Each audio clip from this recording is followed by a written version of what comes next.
For a very long time, the AI race was, it was simple. Yeah, it really was. It was always about building the biggest brain possible, right?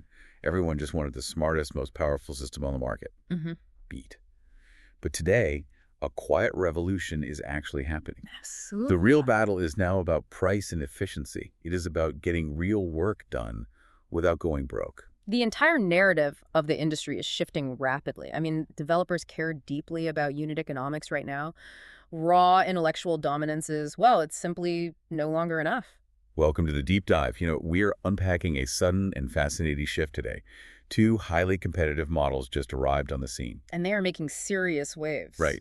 We're looking closely at Grok 4.6 and DeepSeek V4 Pro. Both are getting shockingly close to the most expensive models. But they're doing this for pennies on the dollar. Which is just crazy to see. It is. So we will look at their raw performance numbers first. But as we dug into the real-world testing, we found something.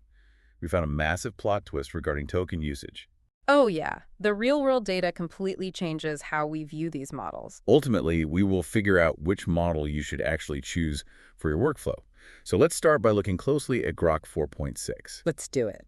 This model represents a truly major shift in the market. It directly challenges the established heavyweights in the industry.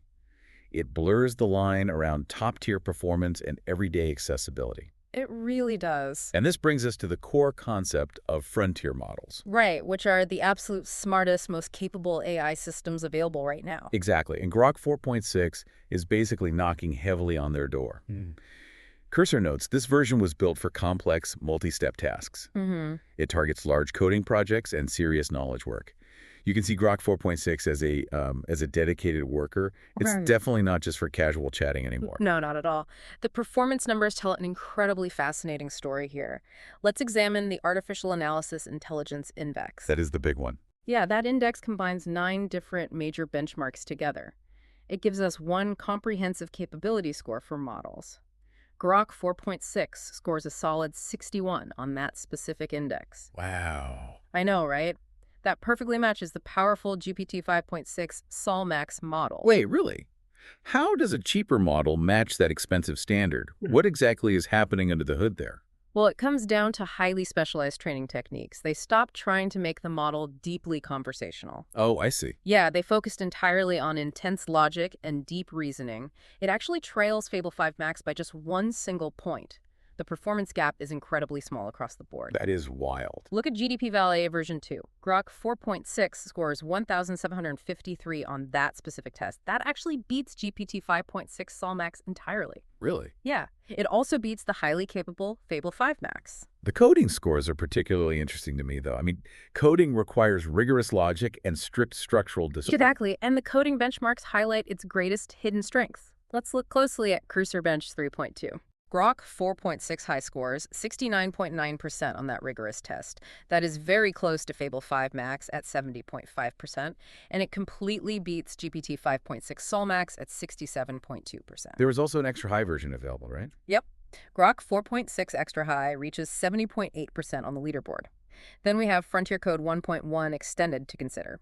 How does it do there? Grok 4.6 scores an impressive 61.3% there. That is notably higher than GPT 5.6 Solmax. Yeah. But it still sits just below Fable 5 Max. So Grok does not win every single benchmark. Right. But is now incredibly close to the leading models. Benchmarks are basically like taking a standardized test. They look great on paper for comparing raw potential. Absolutely. But real-world demos represent the actual job interview. Yep.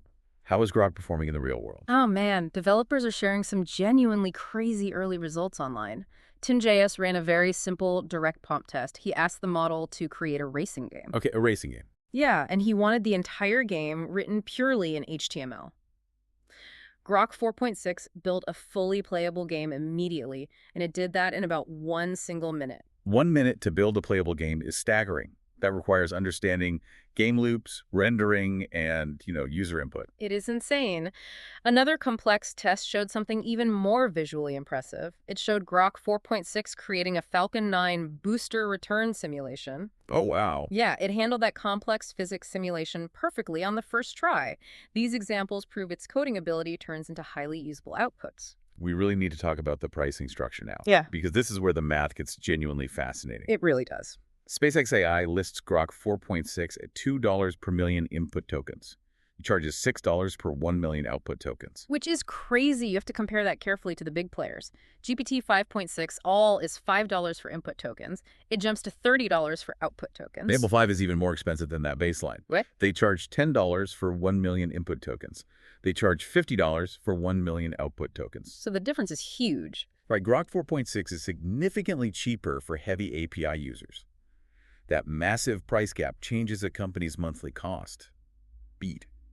Though prices do rise if prompts exceed 200,000 tokens. Yeah, you have to monitor that upper limit very carefully. Is Grok sacrificing deep reasoning to achieve this lower price point, or is it genuinely this efficient? Well, it is genuinely efficient for highly targeted developer tasks. The creators stripped away the unnecessary general chatter capabilities. They focus the computing power strictly on multi-step coding. It relies heavily on specialized training for complex development. It directs energy precisely where developers actually need it. So it optimizes computing power strictly for complex coding tasks. Precisely. So Grok is dominating in coding efficiency. But coding is only half the battle. What happens when developers process massive document libraries? That is a whole different game. It is. And that brings us directly to DeepSeek V4 Pro. Grok 4.6 seemed like the best deal in town initially. But then DeepSeek actively shattered the absolute price floor. They really did. Grok 4.6 is already much cheaper than many frontier models. But DeepSeek pushes the final cost even lower. The pricing on this specific model is incredibly aggressive. DeepSeek charges just $1.32 per million input tokens. Output tokens are priced at $3.96 per million. And that is the standard rate during peak hours. Right. If you run your tasks off-peak, pricing drops further. The pricing is literally 50% lower during off-peak hours. That is staggeringly cheap for this high level of capability. Yeah, it focuses heavily on large agent workflows and longer tasks. It also supports a massive 1 million token context window. We should quickly define what a context window actually is. Sure, it is the total amount of text an AI can remember at once. This is basically the model's short-term working memory. 1 million tokens is roughly a dozen standard novels. Beat. I still wrestle with prompt drift myself. Oh, we all do. Managing a 1 million token context window is incredibly difficult. It's like stacking Lego blocks of data. If the foundation gets wobbly, the AI loses track of the instructions. That prompt drift is a real challenge for any developer. When an AI reads too much, it often forgets the beginning. Right. But DeepSeek handles specific, highly focused tasks very well. Let's look at the official DeepSeek V4 Pro benchmarks. On Terminal Bench 2.1, it scores an impressive 87.9. Okay. That sits just slightly below Fable 5 at 88.0. I see in our notes it actually wins on CyberGym. It does. It scores 83.3 on the complex CyberGym benchmark. That is slightly higher than Fable 5 at 83.1. It also wins on Automation Bench with a 31.8 score. Nice. That puts it clearly above Fable 5 at 29.1. But it still struggles on a few specific programming benchmarks, doesn't it? Yeah, it does. On DeepSWE, it scores a modest 62.7 overall. It stays behind Kimi K3 at 67.5. And it remains well behind Fable 5 at 70.0. Okay, so these results show DeepSeek doesn't lead every single benchmark. Right. However, you still get performance remarkably close to frontier models. It performs incredibly well on terminal cybersecurity and, automation tasks. And you are paying drastically less for the API access. Exactly. DeepSeek V4 Pro makes perfect sense for specific workloads. It is perfect where cost, scale, and long context matter most. High-volume agent workflows benefit heavily from its lower API pricing. You can process mountains of data very cheaply. You really care. The 1 million token context window is a massive feature. It really helps with large code bases and huge legal documents. Pete, with a 1 million token context at half the price off peak, does this change how developers design agent workflows? Oh, it absolutely changes the entire development game. Developers no longer have to carefully filter data beforehand. They can afford to feed massive libraries directly inside. They can dump entire massive code bases into autonomous agents. They run complex terminal tasks overnight while everyone sleeps. They achieve massive operational scale without breaking the bank. Developers can now run massive tasks overnight without any worry. Exactly. We'll take a very short break right here. Sounds good. Mid-roll sponsor, read placeholder. Mid-roll sponsor, read placeholder. Welcome back to the deep dive. We just talked a lot about basic price per token. You did. But a lower price tag per token is actually deceptive. It doesn't matter if the AI struggles with the logic. What if the AI uses 10 times as many tokens? Right. It needs to actually solve the problem efficiently. This is where the story gets really wild today. Benchmarks only give you a useful theoretical reference point. True. Real-world tests show a much clearer, often shocking difference. A few dedicated users compared these models on real workflows. The results uncover a massive, hidden operational cost. I was looking at the Day 7 tech test earlier today. I honestly thought there was a typo in our notes. I thought the same thing. They used the exact same prompt for both AI models. They used the exact same harness setup for the test. Walk me through what actually happened during that comparison. So they gave both models a complex multi-step coding task. Grok 4.6 finished the entire task in 1 hour. Well, 1 hour and 12 minutes to be specific. Okay. It used 603,000 tokens to get the job done. DeepSeek V4 Pro took slightly longer to finish the work. It finished in 1 hour and 17 minutes. That's not too bad. But here is the massive plot twist. DeepSeek used a staggering 8.37 million tokens. 2-sec silence. Whoa.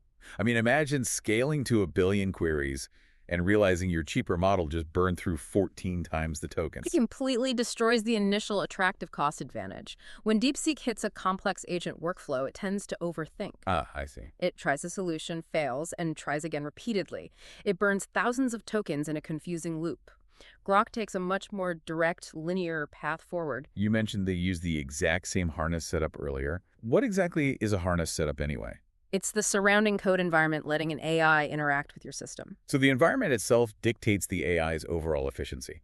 Bohu Tang tested both models with completely different setups. He did. He used the DeepSeek harness and the Pi framework. He wanted to see how the agent setup changes token use. And what happened? For DeepSeek V4 Pro, the DeepSeek harness was highly inefficient. It used about 5.3 times more tokens than Pi. It ultimately cost 3.8 times more money to run. How did Grok handle that exact same harness test? For Grok 4.6, the efficiency gap was much smaller.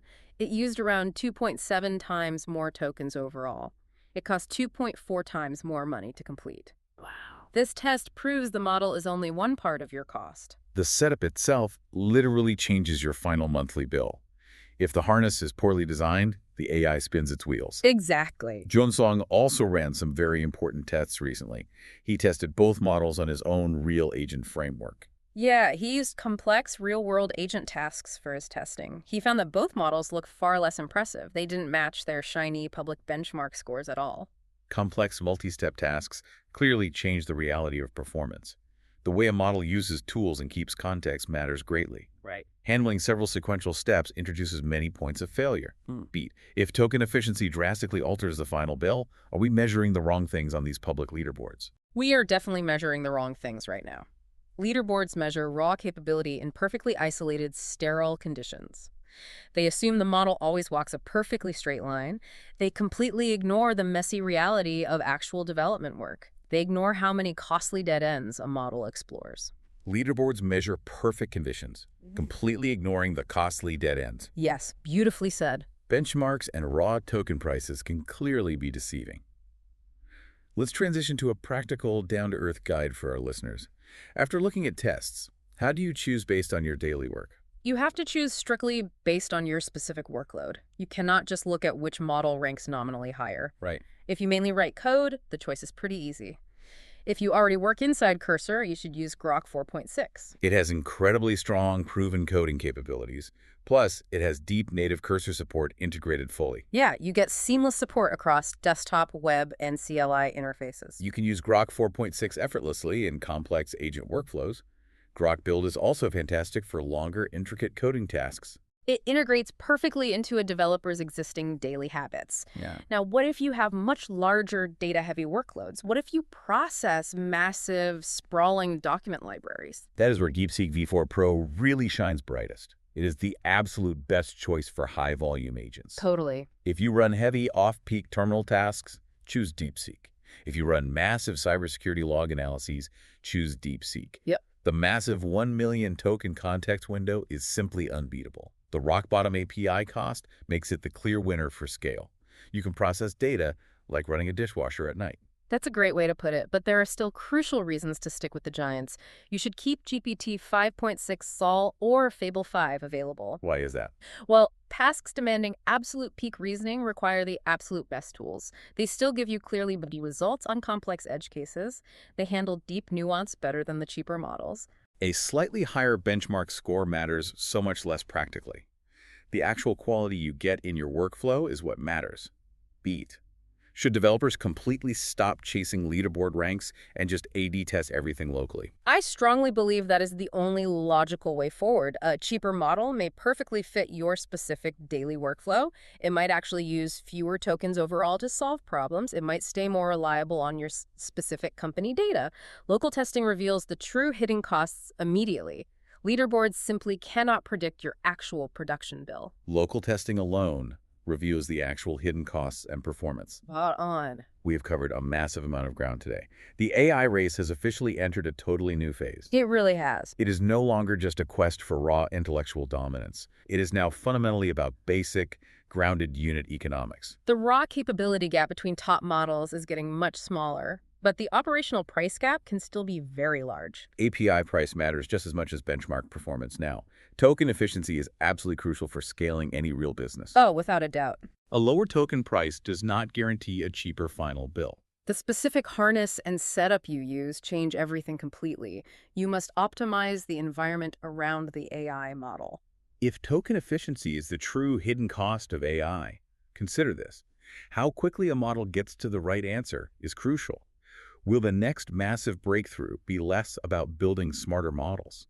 Will it be more about building models that know how to think in a straight line without getting distracted? That is a profoundly fascinating way to look at the future. Efficiency might actually become the new definition of intelligence. Stop looking blindly at the public leaderboards today. Take a real workflow that you rely on heavily, plug in Grok 4.6 and DeepSeek V4 Pro immediately. Just try it out. Run them directly alongside your current expensive frontier model. Let your own real-world data dictate the actual winner. Thank you for joining us on the Deep Dive.